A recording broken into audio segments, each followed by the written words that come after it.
Hi friends, welcome to Saritha's vlog. எல்லாரும் எப்படி இருக்கீங்க? நல்லா இருக்கீங்களா? இன்றைக்கி வந்து பார்த்தீங்கன்னா, நான் வந்துட்டு ஒரு சிம்பிளாக டக்குன்னு வந்துட்டு ஒரு சாம்பார் சாதம் செய்ய போகிறேன். நான் இப்படி தான் செய்வேன், அதை தான் உங்களுக்கு செஞ்சு காட்ட போகிறேன். அதுக்கு தேவையான பொருள் என்னென்னு பார்த்தீங்கன்னா, நமக்கு என்னென்ன காய் நம்ம வீட்டில் இருக்கோ அதை எடுத்துக்கலாங்க. இப்போ மெயினாக அதில் முருங்கைக்காய் போட்டால் நல்லாயிருக்கும். என்கிட்ட மெயினாக முருங்கைக்காய் இல்லை. இங்கே பாருங்கள், அவரைக்காய், சின்ன வெங்காயம் உரித்து வச்சுருக்கேன், கொஞ்சமாக பூண்டு ஒரு 5-6 பல், பச்சை மிளகா 2 எடுத்துருக்கேன், முள்ளங்கி இதான் இருந்துச்சு காய், அதை போட்டு வச்சிடலான்னு. முள்ளங்கி, குடமிளகா கொஞ்சமாக, கேரட்டு கொஞ்சோண்டு, தக்காளி அரிஞ்சு வச்சுருக்கேன், கத்திரிக்காய். மெயினாக கத்திரிக்காய் முருங்கைக்காய் போட்டால் ரொம்ப நல்லாயிருக்கும். அவ்வளோதான், இது காய்கறி இவ்வளோ தான் போட போகிறேன். அடுத்து வந்து பார்த்திங்கன்னா, இங்கே பாருங்கள், பச்சரிசி 1 டம்ளரு. நீங்கள் எதில் வேணாலும் அளவு எடுத்துக்கலாம். 1 டம்ளர் பச்சரிசி போட்டுக்கிறேன்.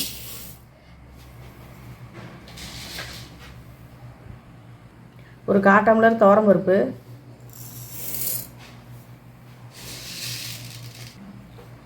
1/4 டம்ளர் சிறுபருப்பு பைத்தம்பருப்பு, மொத்தம் சேர்த்து இப்போ 1.5 டம்ளர் வந்துருச்சு. 1 டம்ளர் பச்சரிசி, பருப்பு வந்துட்டு 1/2 டம்ளர், மொத்தம் 1.5 டம்ளர் வந்துருச்சு. நான் வந்துட்டு துவரம்பருப்பும் பைத்தம்பருப்பும் கலந்து தான் போடுவேன். இப்போ வந்துட்டு இதை கழுவிட்டு வந்துடலாம். பாருங்கள், கழுவிட்டு வந்துட்டேன் நல்லா. இப்போ நான் இதுக்கு வந்துட்டு ஒரு 6 டம்ளர் தண்ணி ஊற்ற போகிறேன். 1.5 டம்ளர், 1 டம்ளர் அரிசி, 1/2 டம்ளர் பருப்பு, 1/4 டம்ளர் வந்துட்டு சிறுபருப்பு, 1/4 டம்ளர் வந்து துவரம்பருப்பு, 1.5 டம்ளர். இப்போ 1.5 டம்ளர்னால் நார்மலாக நம்ம சாதம் வடிக்கிறது 3 டம்ளர் ஊற்றுவோம். இப்போ நான் எக்ஸ்ட்ரா 3 டம்ளர். நல்லா வந்துட்டு கொஞ்சம் எங்கள் வீட்டில் கொஞ்சம் தண்ணியாக இருக்கிற மாதிரி இருந்தால் தான் கொஞ்சம் சாப்பிடுவாங்க. ரொம்ப திக்காக இருந்தால் சாப்பிட மாட்டாங்க. கொஞ்சம் நல்லா தளன்னு இருக்கணும். நான் 6 டம்ளர் தண்ணி ஊற்ற போகிறேன். 1, 2, 3,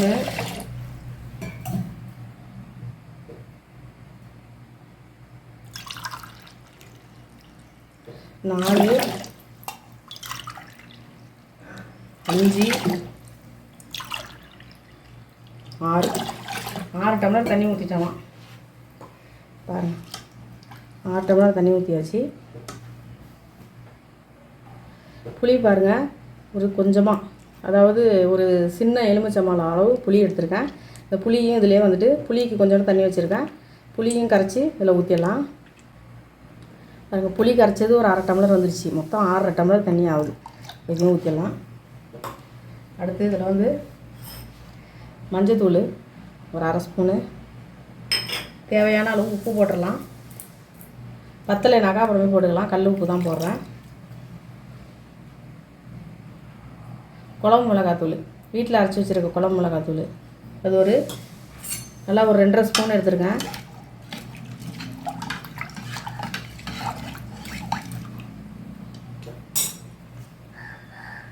கொஞ்சமாக கருவேப்பிலை, அப்புறமே தாளிக்கிறப்ப கொஞ்சம் போட்டுக்கலாம்.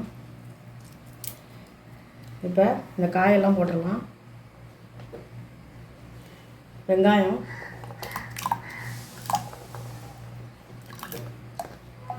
பூண்டு, பச்சை மிளகா, நான் மேலே மட்டும் கொஞ்சோண்டு கீறியிருக்கேன், 2 போட்டிருக்கேன். முள்ளங்கி, தக்காளி,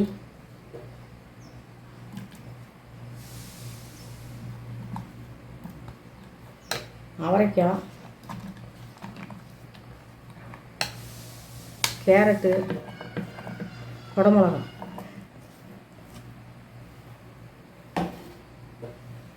கத்திரிக்காய். முருங்கைக்காய் இருந்தால் சூப்பராக இருந்திருக்கும். முருங்கைக்காய் இல்லை. அவ்வளோதான், நல்லா கலக்கி விட்ருங்க.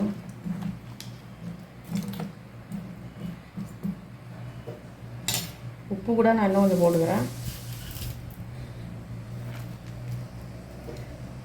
அவ்வளோதான். இப்போ நம்ம இதை வந்துட்டு நல்லா மூடி வச்சுட்டு ஒரு 5 விசில் வைக்க போகிறேன். நல்லா 5 விசில் வச்சோம்னாக்கா நல்லா வெந்துடும். இப்போ குக்கரில் வச்சுட்டு வந்துடுறேன். ஒரு பக்கம் குக்கரில் வச்சுட்டேன். இன்னொரு பக்கம் வந்துட்டு இந்த பாருங்கள், பாவக்காய் ஒன்று இருந்துச்சு, ஒரு உருளைக்கிழங்கு, 2த்தையும் சேர்த்து வறுத்தோம்னாக்கா சூப்பராக இருக்கும். அதனால் இதை அரிஞ்சிக்கலாம். இப்போ சாம்பார் சாதம் வந்து எப்போதுமே நான் இதை மாதிரி தான் வைக்கிறேன். வேறு மாதிரி எனக்கு வைக்க தெரியாது, நான் வச்சதும் கிடையாது. காய்கறியெல்லாம் வதக்கிட்டு சாம்பார் மாதிரி ரெடி பண்ணிவிட்டு அதுக்கப்புறம் சாதம் போடுறாங்க. சாதம் அரிசி போட்டு வேக வைக்கிறாங்க. நான் அதே செஞ்சதில்லை. நான் இதுமாரி தான் செய்வேன். இத்தனை வருஷமாக இதுமாரி தான் செஞ்சிகிட்ருக்கேன். நீங்கள் எப்படி சாம்பார் சாதம் செய்வீங்கன்னு எனக்கு கமெண்ட் பண்ணுங்கள். அப்புறம் இதுவே வந்து முத்தலாக இருக்குது. இதெல்லாம் விதையெல்லாம் எடுத்துகிட்டு நம்ம வந்து இதை அரிஞ்சு எடுத்துக்கலாம். இது வந்து தொட்டுக்கிறதுக்கு, சாம்பார் சாதத்துக்கு தொட்டுக்கிறதுக்கு ஊறுகாய் இருக்குது. இதை கொஞ்சோண்டு வறுத்துட்டோம்னா அப்பளம் வச்சு சாப்பிட்றலாம். பாருங்கள், பாவக்காய் அரிஞ்சிட்டேன், உருளைக்கிழங்கு, வெங்காயம் ஒரே பெரிய வெங்காயம் அரிஞ்சிருக்கேன், தக்காளி ஒன்று, சும்மா 2 கருவேப்பிலை. இவ்வளோதான். இப்போ வந்து நம்ம இதாக வறுத்தரலாம். உருளைக்கிழங்கு வந்து நம்ம அந்த உருளைக்கிழங்கு பாவக்காய் வறுத்தரலாம். பாருங்கள், எண்ணெய் கொஞ்சம் ஊற்றிருக்கேன். ஒரு 2 ஸ்பூன் எண்ணெய் ஊற்றிருக்கேன். இது பாருங்கள், சோம்பு நுணுக்கி வச்சுருக்கேன், பூண்டு 2 நசுக்கி வச்சுருக்கேன். இது போட்டுடலாம். சீரகம்ல சோம்பு,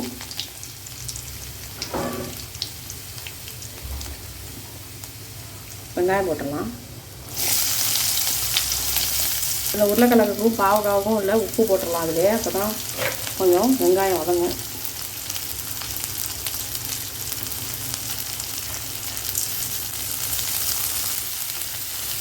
கருவேப்பிலை வதங்க. வெங்காயம் வதங்கிடுச்சு. தக்காளி, பாவக்காய், உருளைக்கிழங்கு, மஞ்சள் கொஞ்சம் வதங்கிடுச்சு.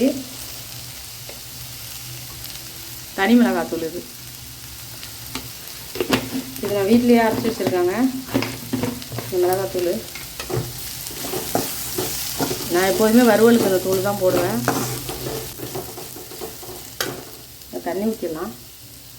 கொஞ்சமாக தண்ணி வேகிறதுக்கு.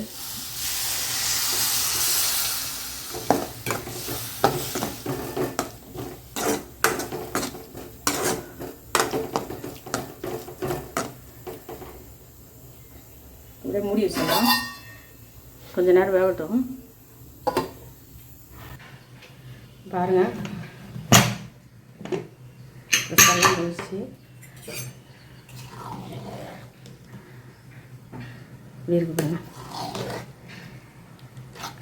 இந்த மாதிரி இருந்தால் தான் எங்கள் வீட்டில் வந்துட்டு பிடிக்கும் எல்லாருக்கும். ரொம்ப திக்காக இருந்தால் சாப்பிட மாட்டாங்க. இப்போ தாளிச்சிடலாம். நல்லா வெந்துருச்சு. இப்போ தாளிச்சிடலாம். சாம்பார் தாளிச்சிடலாம். இந்த பாருங்கள், நெய் ஒரே ஸ்பூன் நெய் ஊற்றிங்க. உங்களுக்கு நெய் ரொம்ப பிடிக்குன்னா நீங்கள் ஊற்றிக்கலாம். நான் வந்துட்டு 1 ஸ்பூன் தான் ஊற்றுறேன். கொஞ்சமாக எண்ணெய், நம்ம சமையல் எண்ணெய் கொஞ்சமாக ஊற்றிக்கலாம். ஒரு 1 ஸ்பூன் அளவுக்கு எண்ணெய் காயட்டும். கடுகு, உளுந்து,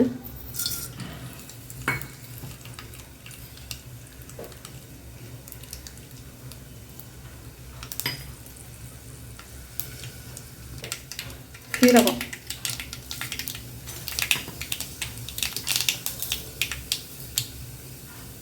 காஞ்ச மிளகாய்,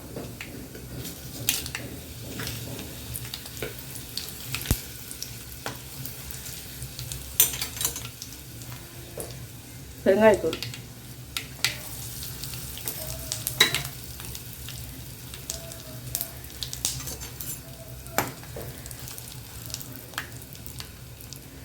கருவேப்பிலை கொஞ்சமாக,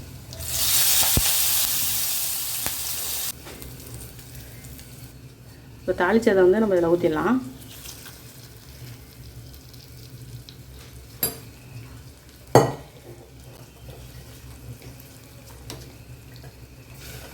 கொஞ்ச நேரம் அப்படியே அடுப்பில் இருக்கட்டும். இல்லை 6 டம்ளர் நான் தண்ணி வச்சது கரெக்டாக இருக்குது பாருங்கள்.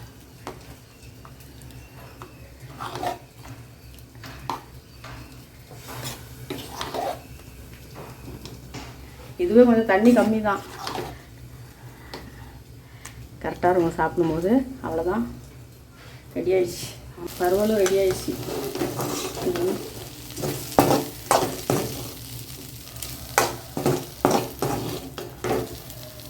சூப்பராக ரெடி ஆயிடுச்சு. உருளைக்கிழங்கு வெந்துருச்சுனாலே பாவக்காய் வந்துடும். அவ்வளோதான், வெந்துருச்சா பாவம்.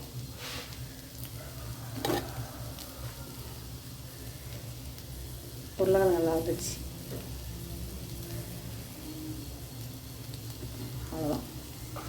இது ரெடி ஆயிடுச்சு வறுவல்.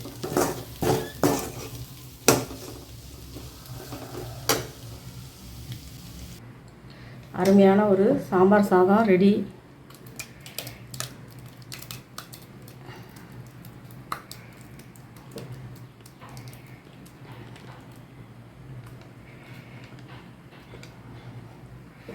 அவ்வளோதான், சூப்பராக ரெடி ஆகிடுச்சு. உருளைக்கிழங்கு வறுவல், பாவக்காய் உருளைக்கிழங்கு வறுவலும் ரெடி. பாருங்க, சூப்பர். நீங்களும் இதுமாரி செஞ்சு பாருங்கள். எப்படி இருந்துச்சுன்னு எனக்கு கமெண்ட் பண்ணுங்கள். இந்த வீடியோ உங்களுக்கு பிடிச்சிருந்தா லைக் பண்ணுங்கள், ஷேர் பண்ணுங்கள், சப்ஸ்கிரைப் பண்ணுங்கள். நன்றிங்க.